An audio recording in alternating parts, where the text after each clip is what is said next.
mereka tuh bercanda-bercanda main terus jajan gitu. Jadi kalau untuk perundungan kayaknya kan terlalu jauh ya kalau untuk dirundung gitu kan kekerasan. Ini mereka tuh jajan bercanda, nah selengkatan kaki gitu. Satu orang. Siswa SD di Bekasi yang disliding teman dan kakinya diamputasi kini meninggal dunia. F berusia 12 tahun, siswa SDN Jatimulya 9, Tambun Selatan, Kabupaten Bekasi yang dirundung teman-temannya meninggal dunia pada hari Kamis 7 Desember 2023. Betul meninggal dunia pada hari ini 7 Desember 2023 pukul 2.25 waktu Indonesia Barat, ujar kuasa hukum F, Mila Ayu Dewata saat dikonfirmasi. Jenazah F saat ini sudah berada di rumah duka Jalan Taman 3 Jatimulya, Tambun Selatan dan rencananya akan dimakamkan hari ini juga.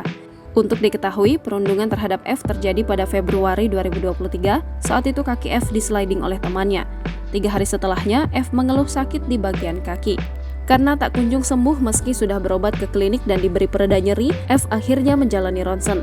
Di ronsen pakai MRI, didiagnosis ada infeksi dalam, itu pada akhir Maret. Kami berusaha obati dulu, kata ibunda F, Diana. Berbagai upaya pengobatan medis yang dilakukan pun tidak kunjung membuahkan hasil, bahkan kondisi F semakin memburuk. Puncaknya pada Agustus 2023, kaki F didiagnosis mengalami kanker tulang. Ia menjalani operasi amputasi pada Oktober 2023. Namun dokter spesialis ortopedi Rumah Sakit Kanker Darmais, Dr. Melita Setiarani SPOT, memastikan kanker yang dialami F bukan akibat perundungan.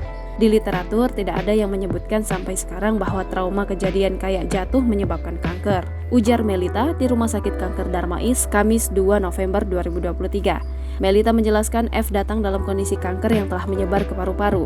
Setelah diperiksa, F didiagnosis mengidap kanker tulang stadium 4, dokter kemudian terpaksa mengamputasi kaki kiri F.